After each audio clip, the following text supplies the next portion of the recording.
Hallo und herzlich willkommen zur zweiten Ausgabe von Whiskychat, dem Videomagazin von Whiskyexperts. Heute haben wir für Sie ein Interview mit Bernie Lubbers vorbereitet. Bernie Lubbers ist Global Brand Ambassador der Heaven Hill Distilleries. Das ist die größte sich noch im Familienbesitz befindliche Destilleriegruppe in Amerika.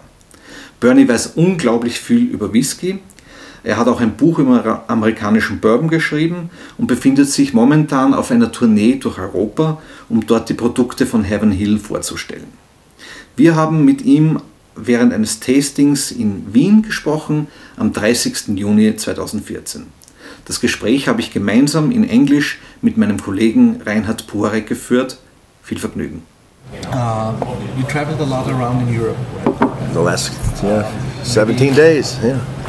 You've seen that the interest for bourbon is on the rise. So a lot of our readers have not been introduced to bourbon. They know the standards, but they don't know your brands. So how would you introduce them to the Heaven Hill brands? What would you tell them about them? Well, every distillery has great heritage and has great qualities that they use. So how do you stand out from your competition?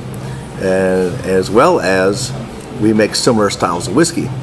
What we do at Heaven Hill is we're able to do things that other distilleries can't because they're under pressure of Wall Street or stockholders, or they're just really big companies. So they have a lot of pressure to make younger whiskeys. We tend to make older whiskeys and whiskeys that have a little more alcohol percentage. So when we talk about our Evan Williams Black Label, how do you go up against Jack Daniels and Jim Beam? A lot of people look at this too as just a copy of Jack Daniels because it's got a black label and kind of looks like it. That's more of an issue over here. We don't run into that at all in the United States because several brands look like this. There's one called Zachariah Harris. There's another one, a couple of others. We don't even think about it in the United States, because people know that Evan Williams is bourbon and Jack is whiskey, Tennessee whiskey. But over here, they don't know as much because it hasn't been around as long. I'm not saying that. So I've found that that's something I've come up just in Europe that's different. People say it and I go, it's not even close to whatever, but I understand. I do understand it. So to make that clear, but Jim Beam and Jack Daniels are our main two competitors when it comes to this style. We call it mainline bourbon, like the engine that drives the train, the big seller that allows us to do all this, because we got to keep the lights on, we got to make that train go. So theirs is Jack, and that's 80 proof and 40% alcohol, and aged around 4 years. Jim Beam, about the same, 4 years old, 80 proof. This is aged for 5 years and 86 proof for 43%. So we don't spend, we do spend money. We do, as you can see, but this is a big brand, but we don't have the millions of dollars to spend against the brand. So we hope that our future consumers taste the difference, that there is a little taste difference even though they're similar products, but this is aged longer and a little stronger. And then it continues through the line. And then we also make every style of American whiskey. So we all know the rye trend in Europe is huge, as it is in the United States too. But not every distillery makes a rye whiskey. We not only make a rye whiskey, we happen to make the most allocated, most sought after rye whiskey in the world, which is kind of a feather in our cap. I wish I can say we planned it that way, but it just kind of happened. Although we did keep our whiskey at a higher proof and a higher age. Other whiskeys out there very respected. Old Overholt, you're probably familiar with that brand, a great old brand, it's been around since 1810. They decided, because of the boom of rye whiskey, that they've actually lowered the age to 3 years old, you'll find that on the neck, and kept theirs at 80 proof. And this is 4 years old and 100 proof, and not only that, but it's bottled in bond, which is another restriction that I'll get into with my tasting. Bottle and bond is something I really have a great passion for. As you know, if you see it on my book, you've seen I've added to it. I've actually added the barrel and the thing here too. But and then we also make styles that are our small batch and single barrels. But we start our small batches at 7 years old and quickly go to 10 years old and 12 years old. And there's distilleries that wish they had 12-year-old whiskey and 10-year-old whiskey, right? Especially right now. And you think, well, well, gosh, maybe you just got lucky. Well, not only did we do that, we've expanded it with a 12-year-old barrel strength. So most people have had, like W.L. Weller's had a hard time keeping stock of 12-year-old. They've either gone without an age statement or very little of it. Not only, like I said, not only do we have it, but we've come out with more. Not a lot of it, but we want to state that because we're family owned, we have controlled. One of our owners is in charge of looking at the barrel management, and it's something that's extremely important. You're making something 12 years that you're going to sell 12 years in the future, 10 years in the future. So a lot of people have they haven't looked at it as far as we have. And another good thing about being family owned. I hope that answered your question, because I get to ramble. Just because you were talking about wood policy straight away, are you also seeing an issue with less quality wood being available because of the high demand for American whiskies? There's a lot of producers who tend to use barrels where the wood staves and the wood wasn't air dried for long enough in the open fields, where it's steam dried now and used straight away, just because they need the stuff. Is that happening over here in Europe? That steaming and is that happening in Europe that you know of, or in the United States? I think it happens in the United States as well, because most of the barrels that we get over here are ex-American barrels. Of course. Anyway. I don't know of anybody who's steaming barrels to cheat time, and nobody that we're working with. Not the barrels, I mean the wood staves. Yeah, but before they're correct. Really but that's what the cooperage is. Yeah. Exactly. I don't know of anybody that we're working with. We have strict standards that we will only accept a barrel if it's been. Now, there is a big. That's not a problem for us. We have strict standards of what the barrels need to be, and we're a big producer, so we can demand those. But we also have to get the wood. There is somewhat of a barrel shortage now, but we're not compromising any quality in the barrel. But that's more of. It was a very hard winter this past year, even though we're using the seasons before. There's also multiple factors involved with this hopefully temporary barrel shortage, but it wouldn't be with quality. And you think it's quite important for a producer as big as Heaven Hill, for example, to really look into having a good supplier of wood and working really closely with them to make sure that you get every manufacturer of bourbon and every major producer of bourbon and rye whiskey in the United States. Well, I can say the bourbon distillers, the 10 major bourbon distilleries, and that's probably 7 companies. We work with each cooperage. We work with about 4 cooperages. A lot of people just work with 1 or 2. But those all have the same standards, use the same wood to the same specifications.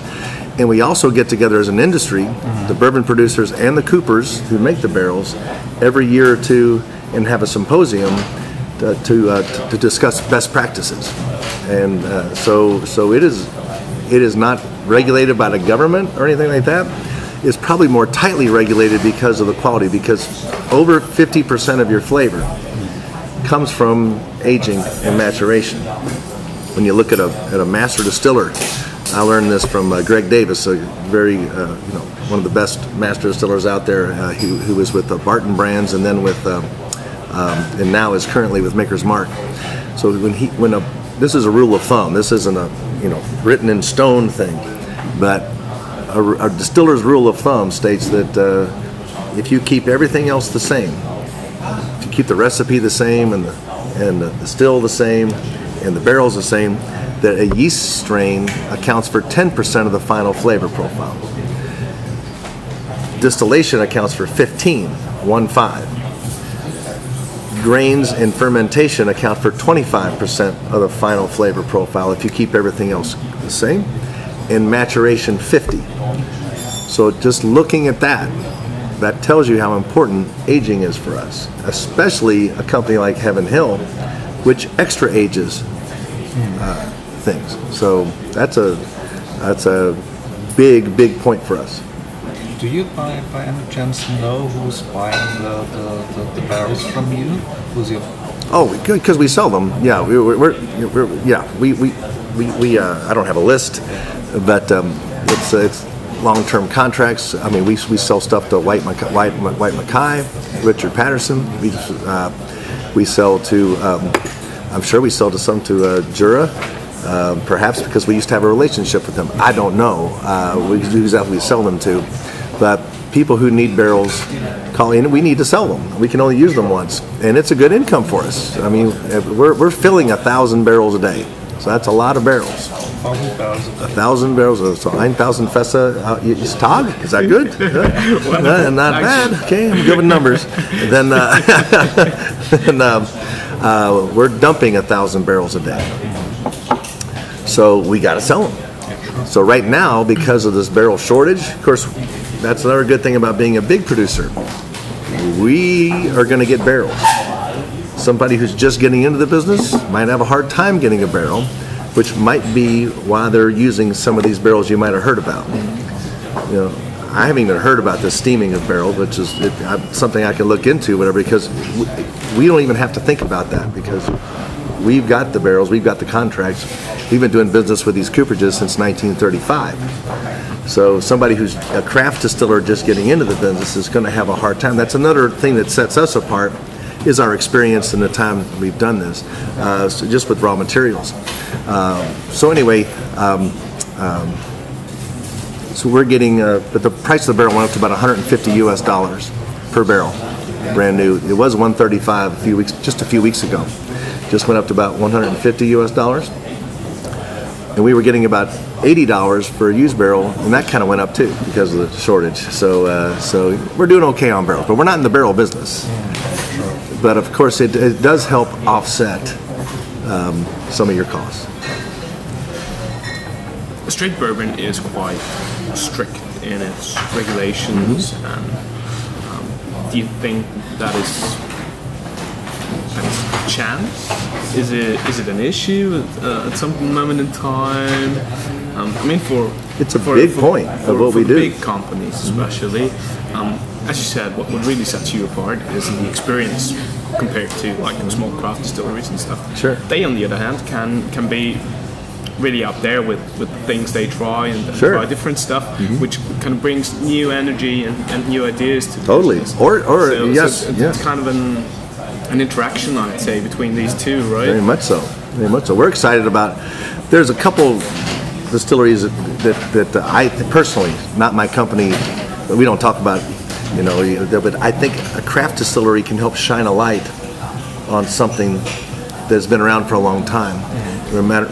Example, there's a little craft distillery out of Texas called Balcones, and they're making several different styles of corn whiskey. Well, we've got a product called Mellow Corn, which we'll be tasting today, and we've been making it since the 1970s, and it's been made, that brand has been made since 1945. A lot of people back home kind of laughed at corn whiskey, and it's really not that expensive back home of a product compared to the other costs of the other whiskeys, and they just didn't take it seriously. Well, since Balcones has shined this big light on this category, or a small light on a big category, people are appreciating that they can't make a straight whiskey. They're not making it straight. It's not listed as straight on their bottle. So and we have not just a straight corn whiskey, but the only bottle and bond straight corn whiskey in the world. So straights whiskeys are some of the most restricted whiskeys in the world. And then you have the different restrictions of the American bourbon, rye, or wheat whiskey, which, you know, everybody thinks that single malt Scotch are the most restricted. Actually, they have pretty loose standards. They can distill to fairly high proofs. I don't think they have an entry proof maximum. What's that? To the barrels. To the barrels of entry proof. They can use any type of oak, and for a minimum of 3 years, which is a further restriction just on whiskey. But they can, at the end, they can add caramel coloring and things like that. We can't do that in anything with straight whiskey. And so when we see these words like straight, that's something that a craft distillery might want to strive to achieve, but can't. So these words on labels are much more important now than they ever were, because Balcones doing the phenomenal job they are, Hudson Baby Bourbon doing a great job that they are, they don't have the word straight on there, which tells me as a consumer, that just because something costs more, that like the Balcones, they're using what every other stave is a toasted stave and every other stave is a brand new stave. I mean, it meets the requirement of corn whiskey, because corn whiskey states that you can either use a brand new uncharred or a used. Well, that's both of that, but that's very much more expensive. But don't look at mellow corn like it's this little cheap thing just because it's half the price.